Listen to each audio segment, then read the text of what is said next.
देश विदेश की सच्ची खबर सच के साथ। आप देख रहे हैं नेशनल इंडिया न्यूज। सुसवाही क्षेत्र के पंचायत भवन में पार्षद सुरेश पटेल के नेतृत्व में आज 111वां प्रधानमंत्री नरेंद्र मोदी के मन की बात सुनाई गई।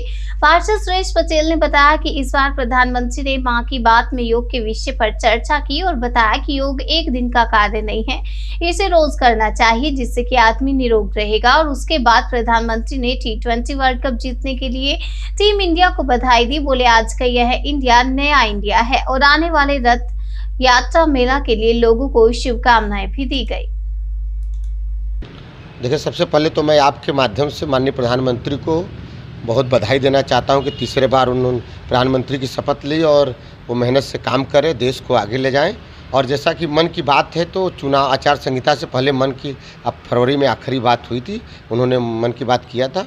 और आज जो आप बता रहे हैं कि 111वीं बार वो मन की बात वो किए हैं, इसमें उन्होंने विभिन्न मुद्दों पर उन्होंने चर्चा किया। सबसे पहले तो बधाई दिए पूरे देशवासियों को, पूरे मतदाताओं को। जैसा कि 65 करोड़ लोगों ने मतदान किया था, उसके लिए उन्होंने सबको बधाई दी। उसके बाद क्रिकेट हमारा, जैसा कि कल 2020 विश्व कप का क्रिकेट भारत ने जीता, उसमें सभी खिलाड़ियों को उन्होंने बधाई दिया और शुभकामनाएं दी भविष्य के लिए।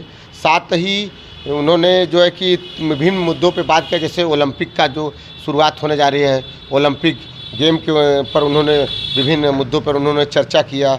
साथ ही जो योग अभी हमारा जो 21 जून को योग दिवस हम सारे लोगों ने योग किया है और पूरा देश जो है ये विश्व योग दिवस पे हम लोग पूरा देश जो योग किया, उस योग दिवस पर उन्होंने बधाई दिया। और उन्होंने बताया कि योग कोई एक दिन करने की प्रक्रिया नहीं है, ये लगातार करने की प्रक्रिया, जिससे कि हमारे जीवन में, समाजी जीवन में रचनात्मक परिवर्तन होंगे। उस पर उन्होंने चर्चा किया कि आप लोग करिए योग, रहिए निरोग का उन्होंने नारा दिया कि सारे लोग योग लगातार करते रहे। साथ ही जो विभिन्न प्रकार के चीज़ों पर, जैसे उन्होंने अराकू काफ़ी की बात किया, जिसमें कि लगभग आदिवासियों 1.5 लाख करीब आदिवासी उस मतलब व्यवसाय पर निर्भर हैं। उन्होंने उस काफ़ी के बारे में चर्चा किया और बताया कि इस काफ़ी का पे जो G20 हुआ था, G20 में भी इस काफ़ी को लोगों को जो मेहमान आए थे पूरे देश विश्व से सबको पिलाया गया। तो ऐसे प्रकार के कई, जैसे रेडियो संस्करण के संस्कृत संस्करण के आज 50 साल पूरे हो रहे हैं, उन पर उन्होंने बधाई दिया पूरे देशवासियों को। और साथ में अमरनाथ यात्रा जो शुरू हुई है, जो हमारे श्रद्धालु जो कि बाबा विश्वनाथ, बाबा बर्फानी का दर्शन करने के लिए गए हैं, उस पर भी उन्होंने सभी लोगों को शुभकामनाएं दी हैं और सबके मंगल कामना के लिए कि उनकी यात्रा सफल हो और बाबा बर्फानी को दर्शन करके आएँ।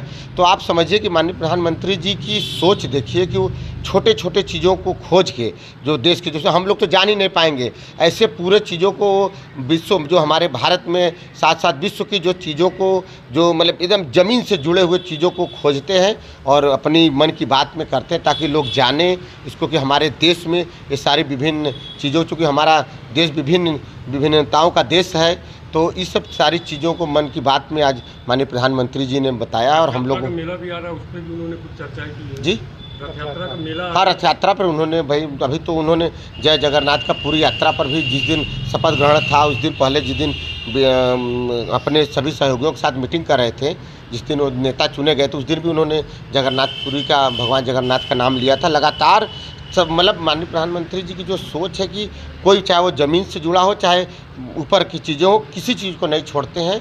और मैं तो भगवान बाबा विश्वनाथ से प्रार्थना करूंगा कि उनको स्वस्थ रखें और आगे जो है कि हमारा देश मजबूत हो, हम लोग मजबूत हो, हमारा देश विश्व गुरु बने और इसमें वो काम करे। मैं यही शुभकामना देता हूँ। धन्यवाद।